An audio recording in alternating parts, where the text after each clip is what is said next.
አብርሽ እንግዲህ ትላንት ማታ ዳኒን ላይቭ ላይ አግቶት ነበረ እና ስልኩን ኮምፒውተሩ ምንም ነገር ሳይቀር ነበረ የዘረፈበት ማለት ነው።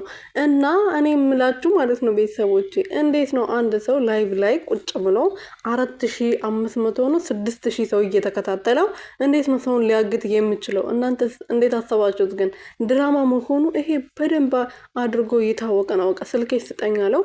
ስልኩን ሊቀበል ሲወጣ አገቱት። ስለዚህ ያ ሁሉ ሰው እያለ ታገተ ማለት ነው። ስለዚህ ይሄ ነገር ወንጀል ነው። አብርሽ ወንጀል መሆኑ ጠፍቶት ነው ሚዲያ ላይ ሰውን የሚያግተው? ይጠየቃል እኮ። ይህ ቪዲዮ ስንት ቦታ ተጭነዋል። ስንት ዩቱበር ጭኖታል፣ ስንት ቲክቶከር ጭኖታል። ስለዚህ ይሄ ሰውዬ ድራማ ካልሆነ በስተቀር ሚዲያ ላይ ሰው ሊያግት አይችልም። ሁለተኛ ደረጃ ደግሞ የዳኒ ቤት በካሜራ በዘበኛ የተጠበቀ ነው። እሺ መጀመሪያ ቀን ላይ ገብቶ ወስዶ ሊሆን ይችላል እንበል። መጀመሪያ ላይ ገብቶ ወስዶ ሊሆን ይችላል እንበል፣ ቢወስድ ኖሮ ማለት ነው። ግን ማታ ላይ እንደዛ ላይ ብሎ ቁጭ ብሎ እየተከታተለ ጎረቤት አለው አይደል እንዴ? የሚወደው ሰው አለ ቤቱ አካባቢ እንትን ብሎ የሚከታተል። ከዛ ገብቶ ቁልፉን ብሩክ የሚባለው አሽቃባጭ የሆነ ሴት ማለት ነው።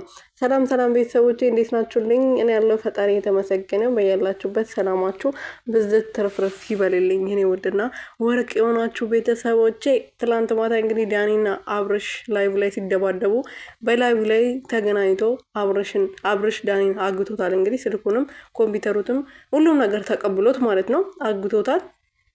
እጁ ላይ የነበረውንም ስልክ ሁለቱንም ስልክ ወስዶበታል ማለት ነው፣ እንደምናየው ማለት ነው። እና ከዛ በኋላ ኮምፒውተሩ ቤት ስለነበረ ብሩክ ሄዶ አብርሽ ዳኒ ከታገተ በኋላ መፍቻውን ተቀብሎት ገብቶ ነው እንግዲህ ሄዶ ከቤት ኮምፒውተሩን ይዞ የመጣው ማለት ነው። ያዝናናሉ ጌታ። እንዴት ሰው እንዴት ነው እዛ ላይቭ ላይ ሆኖ በዛ ማታ ዘበኛውም እንዴት እሺ ብሎ ማነ ከየት ነው የምትገባው? የትኛው ክላስ ነው የምትገባው ተብሎ እኮ ይጠየቃል አይደል እንዴ?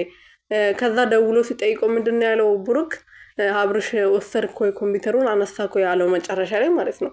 ልክ ላይቭ ሊያልቅ ሲል ከዛ ወስጃለሁ ሁሉንም ነገር ጨርሼ ቁልፉን ለዘበኛ ሰጥቻለሁ ነው ያለው። ዘበኛው ዝም ብሎ ቁልፉን ተቀበለው ማለት ነው። አቤት ድራማ! ኧረ እናንተ ሰዎች ድራማ የምትሰሩትን ነገር ወቁ። አሁን እናንተ በቃ እኛን አጃጃላችሁን አይደለም? ምን አይነቶች ናችሁ እናታችሁ?